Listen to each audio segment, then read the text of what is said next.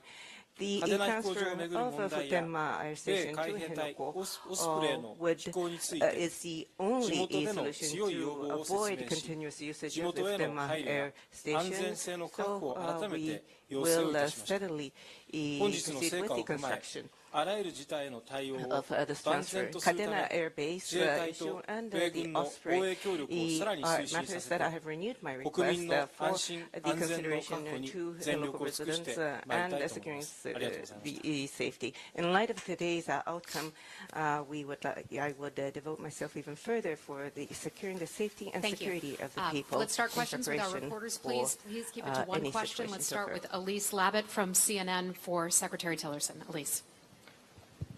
Thank you very much. Actually, I would love if both Secretary Tillerson and Mattis could answer a question on North Korea.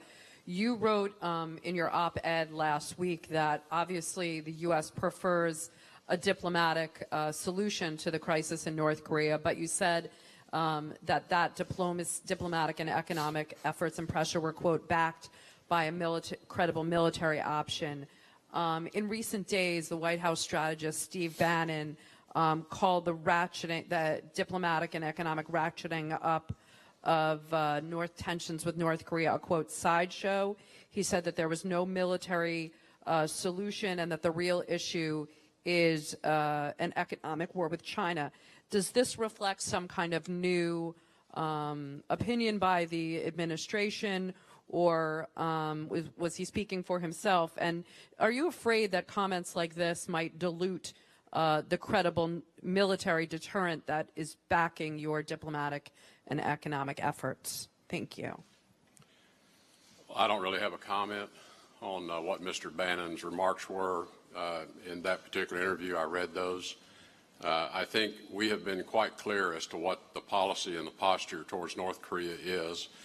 And I think Secretary Mattis and I, in that op-ed, wanted to inform, as best we were able to do, inform the American people first, but also inform our important friends and allies as to what our approach is. And our approach has been endorsed by the President. It is reviewed with him periodically in terms of the status of how the approach is working. And it is first and foremost, as you have seen, to undertake a very concerted, deliberate campaign of exerting pressure on the regime in North Korea to an extent that is best we can tell. And we did study previous attempts over the past 2 decades. What's different about this campaign is, I think, the level of international unity around this campaign, the level of cooperation we are getting from China and from others in the region, and the intensity with which we are carrying out the campaign.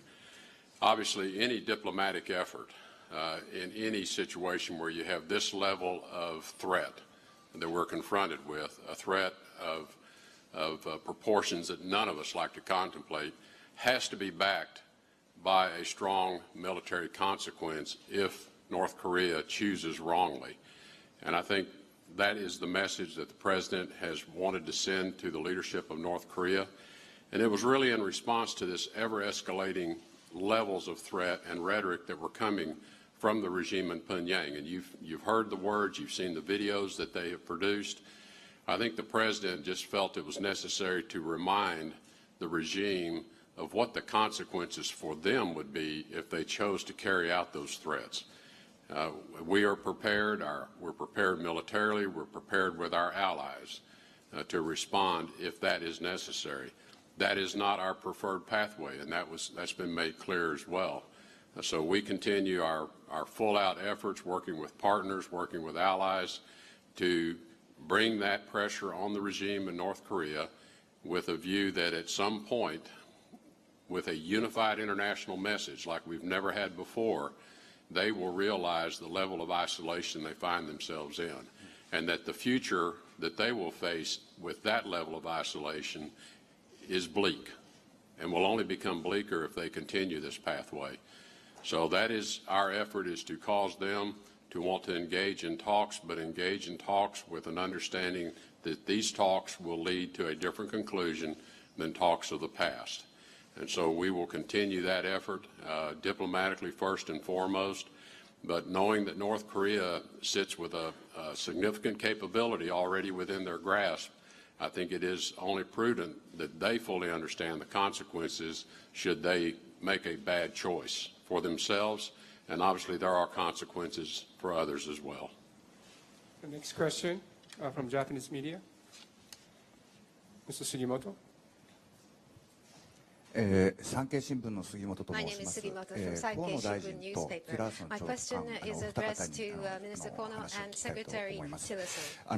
質問は、北朝鮮をめぐる対話と圧力についてです。北朝鮮に関してどのような条件が整えば対話を始めることができるとお考えになりますでしょうか。合わせまして、今日の会合ではその北朝鮮に影響力を持つ中国に対して断固たる措置を取るということで一致したと思います。ただこれまで中国に関しては日米が求めるような圧力を十分にかけていないというのが現状だと思います。日米が行っている努力がどのようにその現段階で足りないので中国が十分に動いていないというふうに思われるでしょうか。よろしくお願いします。7月の日米韓の首脳会談で確認された通り、北朝鮮がその進路を変更し、挑発的かつ脅迫的な行動を自制し、非核化に向けて真剣な対話に戻る、そういう措置を取るということがまず大事だと思います。対話のための対話には意味がないということで一致をいたしております。引き続き日米あるいは日米韓を中心とする国際社会が連携して北朝鮮に対して最大限の圧力をかけていく必要があると思っております。その際、北朝鮮との貿易額の約9割を占めている中国の役割が極めて重要だというのはその通りだと思います。新たな安保理決議2371号が厳格かつ全面的に履行されれば、北朝鮮の外貨収入を年間総額で10億ドル以上削減することができるというふうに思っております。中国にはこの安保理決議を完全かつ厳格に履行していただくよう我々としてはしっかり促してまいりたいと思っておりますし、15日以降北朝鮮からの石炭、鉄鉱石、海産物、こうしたものの輸入を禁止するということを中国の商務部が発表しております。今回アメリカと意見を一致を見た通り、北朝鮮の具体的な行動を促すために中国に対して引き続き責任ある建設的な行動を求めていきたいというふうに思っています。And our next question for Yegina Torabati from Reuters for Secretary Mattis. Thank you. Secretary Mattis, wanted to ask you first about Afghanistan. Do you expect to have a decision on the administration's South Asia strategy after tomorrow's meeting at Camp David? And what should we expect that strategy to look like? And just very quickly, your service chiefs have spoken about the events of Charlottesville and condemning white supremacy and racism and hate. And I was just wondering if you wanted to add to any of those comments as well. Thank you. Certainly. First, in response to CNN's earlier question, I can just assure you that in close collaboration with our allies, there are strong military consequences if DPRK initiates hostilities. In regards to the Afghanistan meeting tomorrow, we will meet with the President, Secretary Tillerson and I, and several others on the national security team. We will move this toward a decision. As I said, I think it was yesterday publicly, we are coming very close to a decision, and I anticipate it in the very near future. On the service chiefs and the comments after Charlottesville, these are leaders of our diverse armed forces. They simply said the same message that we have lived by for decades, and we continue not to serve in the Army, the Navy, the Air Force, the Marine Corps. We serve in the United States Army, United States Navy, etc. And in that regard, it's a widely diverse force. We look at e pluribus unum on our coins. Out of many, one. They were simply emphasizing on the battlefield, we are one team, and that's the way we stay. Thank you. One more question from the Japanese media. Mr. Shiga. NHK の志賀と申しま My name す。 is 私 Shiga からは from NHK. マティス長官 I と have 小野 a 寺防衛大 question 臣に to 伺いたいと Secretary 思います。 Mattis ミサイル and 防 to 衛について Minister です。 Onodera on the 北 missile 朝鮮は defense. ですね、グアム周辺に向けて、弾道ミサイルの発射計画を検討していて、状況は緊迫しています。こうした中ですね、今回、日米同盟においてですね、日本の役割を拡大するということが盛り込まれました。実際ですね、ミサイルが発射されたときに、まずアメリカはですね、どのような行動を取るのか、そしてまたその際に日本にどのような役割を求めるのか。また日本については、ミサイル防衛の中でどのような役割を果たしていきたいのか、そうしたことを伺いたいと思います。What would Japan's role be in the missile defense? So also, what would the U.S. expect Japan to do in the case of the launch of the missile? Very simply, in the event of a missile launch towards the territory of Japan, Guam, United States, Korea, we would take immediate specific actions to take it down. Minister Onodera.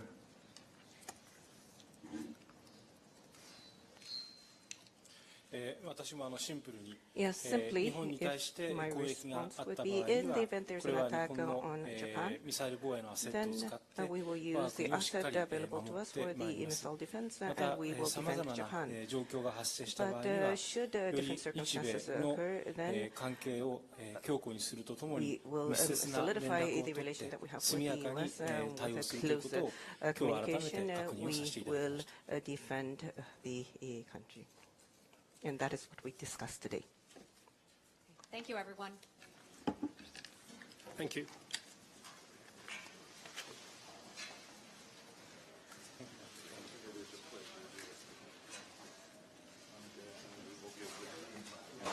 Yeah, very good.